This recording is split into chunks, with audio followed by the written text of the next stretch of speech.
İkinci hadiste söyümlük Peygamberimiz etti.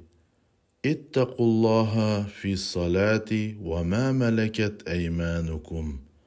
Namaz ve kullarınla astideki adamlar arkalık Allah'tan korkunla. Bu hadiste Peygamberimiz sallallahu aleyhi ve sellem iki narsiga ko'nglimizni burib turdi. Birinchisi bo'lsa u namaz. Namaz arqılıq Allah'tan qo'rqish degan. Namozni vaqtida o'tab, uning shart-shurutlarini to'g'ri o'rinlab va ixlos bilan birla Allohga beg'ishlashda turdi.